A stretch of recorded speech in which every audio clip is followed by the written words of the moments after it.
So these lines are just fantastic for sound study. You know, if you play Metallica on guitar, you've probably played the intro to Sanitarium. You know, chances are good. So if you're like me and you played some electric guitar and then eventually made your way over to classical, you know, I used to kind of dawdle on some Metallica on my classical because I thought it was a kind of like a joke, because I felt like I shouldn't be doing it. The more I thought about it, the more I thought, why shouldn't I be playing Metallica on classical? The goals to playing that music are the same as the goals of my classical guitar music. And most of those goals center around the concept of sound. Especially an instrument as sensitive as the classical guitar. I think we always want to study sound, no matter what kind of instrumentalist you are. You always want to study sound. And you want to be thinking that way all the time. However, if you're trying to start thinking that way, sometimes there are parts that are easier to kind of latch onto for sound study. And I think this is one of those parts. So I actually want to start with this part. And then after that, I want to talk about the intro. Oops. So let's talk about this, right? If you are a classical guitarist or fingerstyle guitarist, whatever, you're going to be doing your free stroke arpeggios, okay, for a lot of stuff.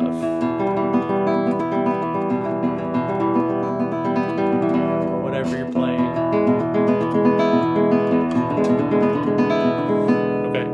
Okay. You can use this part for this part of Sanitarium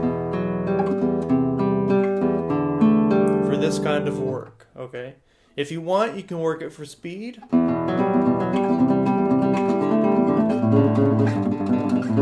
It really changes the, you know, the beauty of the line, but you could do that.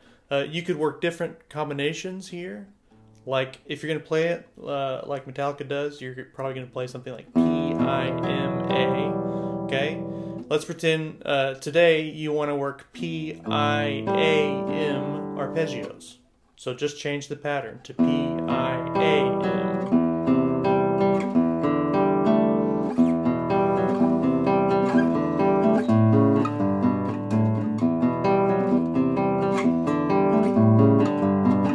Or sometimes if you want to work it for speed, you play each pattern twice. And these I'm just making up because it changes. I'm just doing P-I-M.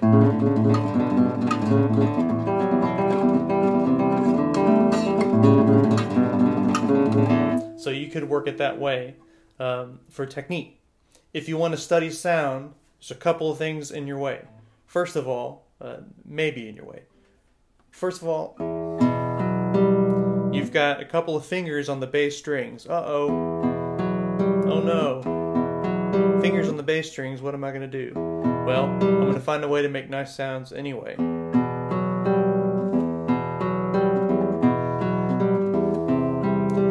This is one of the ways you can really play this line really slowly, like it is on their record, and just love the heck out of it.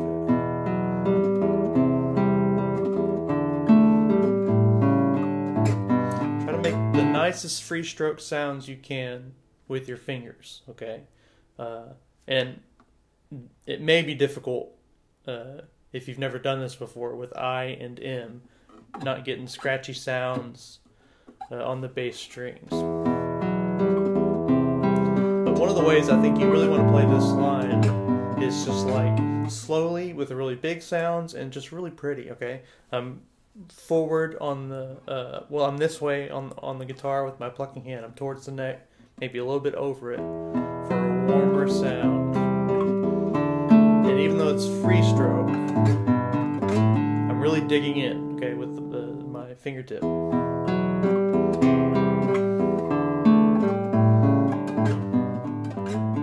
Okay, let's pretend you're going to say, okay, I want to work that sound, but with thumb only, just so I know my thumb can get that sound. And work it with thumb.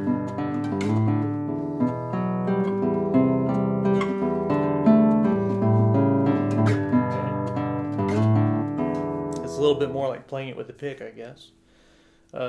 So finding that type of sound with this line, I think it's really enjoyable, but I think it's good for your technique. Okay, and then when I play it, I kind of think of how it is on their record, which is they play the intro, and then it's like the other guitars kick in, the drums kick in, the bass kicks in. It's the same line, but it's a very different sound. Okay. I don't know how to achieve that full effect on just one nylon string guitar, but it doesn't stop me from trying, okay? I pretend that I can. And that's what I did at the beginning of the video. I started with this smoother sound, then it's like the band kicks in and I switch sounds to this one.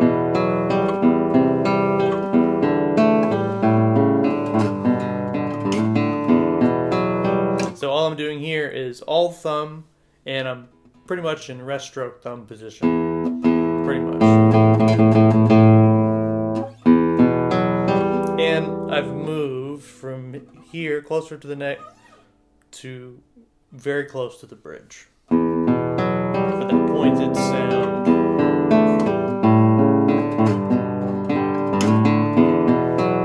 So when you line those sounds up back to back, you hear a big contrast.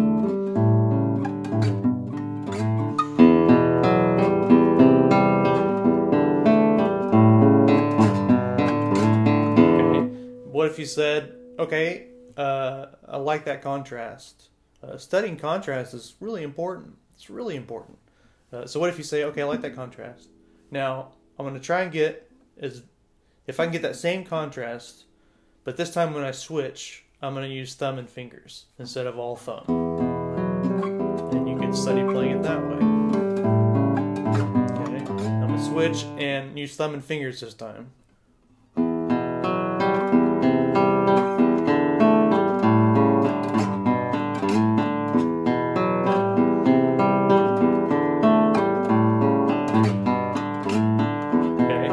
By doing that, I can think, okay, there's something I like better about this than this, and there's something else I like better about this than this.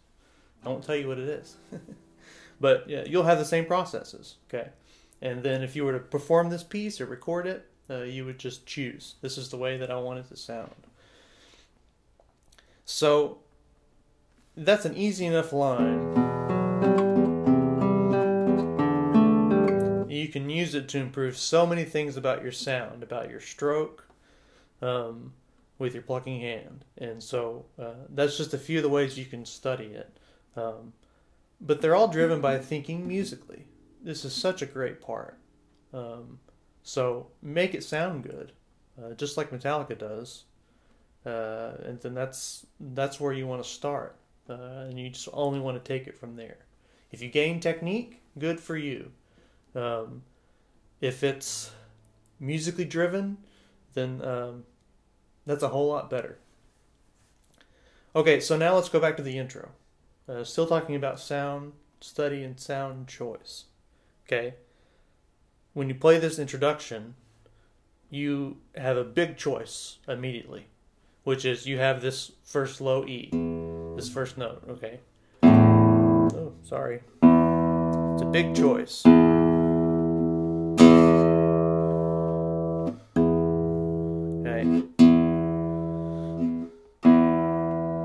how are you going to play that note? It's so monumental on the recording. Someone could just play you that note and then stop, and you would say, that's Sanitarium. I mean, it's so distinct. And I only recently heard that they put like a piano underneath the guitar for that note. That just sounds awesome. It's one of the coolest sounds I've ever heard. Okay? So if you think that's one of the coolest sounds you've ever heard, what kind of sounds should you choose to start this introduction? I would shoot for one of the coolest sounds you've ever heard. See if you can do that, okay? Or just at least see how close you can get. Okay, the way I played it, this isn't the coolest sound I've ever heard. But today, right now, sitting down to record this, it was my choice, okay? Tomorrow I might choose something a little bit different. But you can study the sound of one note and don't think about it as just a note. Think about it as an effect, okay? What kind of effect do you want? This is a pretty different effect. It's much like ooier. It's less pointed. And you might want to open it that way. You might like that even better. Okay. I'm going for a little bit more of like the power of that note. So I use a big thumb rest stroke. And want it to be pointed but not too bright. That's pretty nice though. I probably should have done that. But I was saying I wanted to have enough depth, you know. That might not have quite enough depth. Not enough depth. Okay. So choose this low E sound. Study this string, okay? With all your fingers.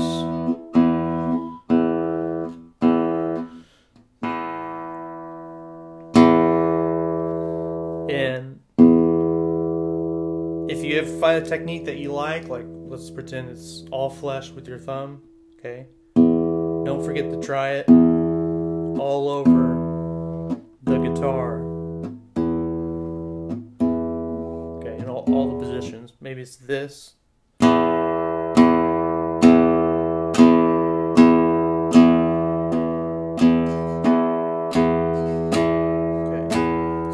Studying sound. Maybe you try out 200 sounds and you only use one. You've learned a lot though. You've gained a lot of information. It's really important for your processes. Okay, so right off the bat. And last thing I'll say about that is I draw inspiration from the recording. It doesn't mean you can sound like Metallica. Maybe you can. I sure can't. But I want to get as close as I can, at least in spirit. I hear that initial note, I process it, I interpret it, like I just guess at what I think they are going for, like in words or a picture, and then I go for that. And then it is what it is. Good, bad, close, far away, who cares? It doesn't really matter. But it gives you something very specific to shoot for. So draw inspiration from the recording itself, okay? After you've chosen the sound, let's talk about these. Perfect opportunity to shape your right hand harmonics, your plucking hand harmonics, okay? Of course, you could play these like this, with the fretboard hand. But I think it's a really good opportunity to shape the sound of your plucking hand harmonics, okay? So choose, you're probably going to point to it and touch the string with your index finger, okay? Choose what finger you want to use, thumb or A. For a little while now I've been using pinky for harmonics.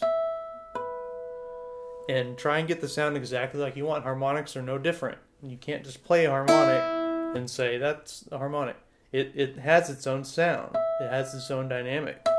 It has its own color. I mean, it's a note.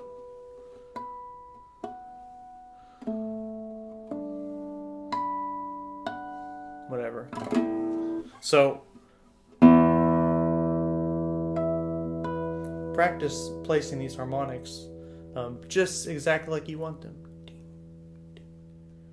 Not ding ding, but just like they just belong right at that dynamic level. Okay, and you could just play this intro over and over, working on, okay, I know what sound I'm going to get. I've gone through the processes here, working on getting it every single time, and then working on doing my harmonics exactly how I want. You can even mess with it a little bit, okay? This isn't in the music.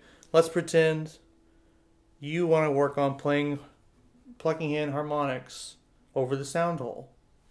This is easy because there's a big fat fret, and it's the big fat 12th fret, which goes right at the edge of the body of your guitar. You know exactly where it is, okay? You can hit it every time. What if you want to play not this E, but this E? That one, okay? It's a little harder to find. If I only had an exercise where I could practice doing that over and over. Oh, wait a minute. I know. I'll play the intro to Sanitarium and just transpose this E up an octave. So I can practice getting those, the E and the B, rather.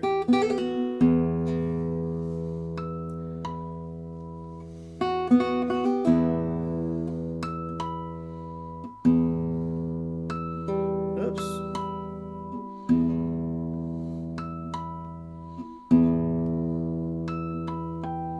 And you could practice hitting these harmonics up here, where they're not so easy to get to. You know, visually it's a little bit more difficult, and you got to be real precise with these, or you get nothing.